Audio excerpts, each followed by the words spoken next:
Do you agree with me that the United States should join every other major country on earth and guarantee health care to all people as a human right? Yes? No? Robert F. Kennedy Jr. was questioned today in his Senate confirmation hearing, and Bernie Sanders asked some of the best questions of the day. And I wanted to share this on my channel. This is about a 7-minute long video from PBS. You know, so much of this you get just 10 or 20 or 30-second clips from social media, but I wanted to show this more lengthy questioning of RFK Jr. by Bernie Sanders. I'm going to share my thoughts on this as well. Let's check this out together. Thank you, Mr. Chairman.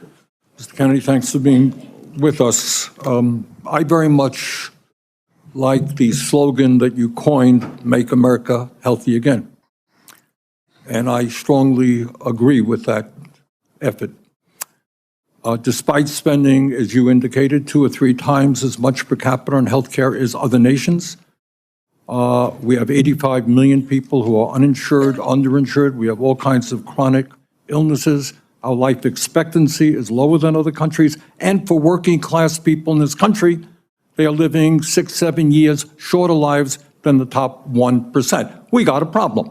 Okay, and I'm going to suggest some ideas that I think can remedy that. Last year, the insurance industry in this country made over $70 billion, while at the same time, 85 million Americans are uninsured or underinsured. Do you agree with me that the United States should join every other major country on earth and guarantee health care to all people as a human right? Yes? No? Senator, I can't give you a yes or no answer to that question. Healthcare a human right? Is healthcare a human right? In the way that free speech is a human right, yeah. I would say it's different, because if with free speech doesn't cost anybody anything, but in healthcare, if you smoke cigarettes for 20 years and you get cancer, you are now taking from the pool. Well, and so are you guaranteed the same right, or is there also a duty? I'm sorry. I'd love to talk for an hour with you. We got a few minutes left here. All right. Every other country on earth says healthcare, whether you're poor or rich, young or old, is a human right. I'm not hearing you say that. All right. You've talked about the drug companies, and maybe we agree on this one. As you all know, despite the drug companies making over $100 billion in profits, paying CEOs outrageous compensation packages, we, in some cases, pay 10 times more for the same drug. Will you support legislation that I will introduce which says that in America we should not be paying a nickel more for prescription drugs than people around the rest of the world? Yes, no? To equalize it? Not to equalize it, that we should not be paying more than other countries for the same damn drug. President Trump has asked me, in fact, I had a meeting with President Trump a week ago where we showed him the charts. He knows the charts. We're paying 10 times more from Europe. That's right. And are you going to commit to us that you will end that absurdity? I think in principle we can. We should end that disparity. Good. Okay. That's great. All right. Before Bernie gets into the next part of the questioning, I wanted to address a couple of things here that he says. In terms of healthcare being a human right, I believe that it is. I don't necessarily think that language matters, but what we need in the United States, that I don't think that's something that really matters to voters. And Bernie is good at framing these issues in a way that appeals to voters, but I don't necessarily think that saying healthcare is a basic human right really, I don't know that voters necessarily get that or it really matters to them. To me, the way you frame it is the United States is the only country where people go bankrupt if they get sick. That's the big problem that we have here in the United States, that even with insurance, without insurance, you're really in trouble. But even with insurance, people go bankrupt if they get sick. So people can work all their lives or work for years and years and years, do everything the way they're supposed to, have insurance, all of that. and get some kind of a major illness and lose everything, lose their house or, whatever else that they have, which for people in other countries, they just can't even fathom that. So to me, that's how you frame it. You say, we are going to make sure that going forward, no American ever goes bankrupt because of healthcare costs. The other question about the drug costs, Trump has talked about this several times, that other countries are paying less than what the United States does because they have these price caps. And he says, that we need to do something about that. He never says that I know of that the United States should be paying the low prices like the other countries are. He just says that the other countries are paying less. This is just my own theory. I haven't heard anybody else say this, but I think that Trump, I don't think he cares if Americans pay less for the drugs. I think it makes him mad that the other countries aren't paying as much, and that hurts the drug companies. I think that's all he cares about. So I think if Trump had his way, all the other countries would pay the same as what the United States does instead of vice versa. That's just my theory. I happen to believe that climate change is real, it's an existential threat, and it is a healthcare issue. Donald Trump thinks that it is a hoax originating in China. Question is, in your judgment, is climate change a hoax or is it real, causing devastating problems? President Trump and I, from the beginning, from our first meeting, agreed to disagree on that issue. I believe climate change is existential. My job is to make Americans healthy again. You believe that you disagree with Trump? You don't think climate change is a hoax, is what I'm hearing. My job here is to make I'm just asking you that, Mr. Kennedy, not a trick question. I answered your question, Senator Sanders. Okay, you disagree with the president on that. I answered your question. Okay. I'm going to pick up on a point that Senator Hassan made. Look, there is no question that abortion is a divisive issue in this country. I would say a majority of the people are pro-choice. There's a strong minority who are pro-life.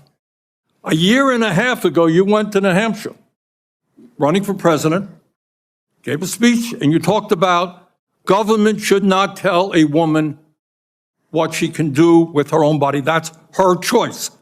Now, I think everybody on that side is pro-life. I think everybody here is pro-choice. I have never seen any major politician flip on that issue quite as quickly as you did when Trump asked you to become HHS Secretary. Tell me why you think people should have confidence in your consistency and in your word when you really made a major U-turn on an issue of that importance in such a short time. Senator, I believe, and I've always believed, that every abortion is a tragedy. But you told the people in New Hampshire that it was their right. All right, let me do a last question here because I'm running out of time. I think the gist of what you're trying to say today is you're really pro-vaccine, you want to ask questions. You have started a group called the Children's Health Defense. You're the originator. Right now, as I understand it, on their website, they are selling what's called onesies. These are little things, clothing for babies. One of them is titled Unvaxxed, Unafraid. Next one, and they're sold for $26 a piece, by the way. Next one is No Vax, No Problem. Now, you're coming before this committee and you say you're pro-vaccine. Just want to ask some questions. And yet your organization is making money selling a child's product to parents for $26, which casts fundamental doubt on the usefulness of vaccines. Can you tell us now that you will, now that you are pro-vaccine, that you're going to have your organization take these products off the market? Senator, I have no power over that organization. I'm not part of it. I resigned from the board. Yeah, that was just a few months ago. You founded that. You certainly have power. You can make that call. Are you supportive of this? I've had nothing to do with leadership. Are you supportive of these onesies? I'm supportive of vaccines. Are you supportive of this clothing, which is militantly anti-vaccine? I am supportive of vaccines. I will. I want good science, and I want to protect the But you will not tell the organization you founded not to continue selling that product. Thank you, Mr. Chairman. Okay, so in terms of the climate change, it's an odd thing that RFK Jr. is a part of Trump's administration. You know, he's sued coal companies over the years. And you also have Elon Musk, who obviously is an electric car guy. And I wonder how things are going to go there. You know, he, I would assume, is going to be pushing for more infrastructure for electric cars, and Trump is going to be getting pressure from the fossil fuel companies. So I'm not sure how that's going to go. But in terms of RFK Jr., when Bernie said at the beginning, you know, he likes the Make America Healthy Again slogan, and I think it's perfectly fine. And if you had RFK Jr. in charge of some kind of task force about getting people to eat healthier, you know, he talks about organic foods and all that kind of stuff and not eating heavily processed foods.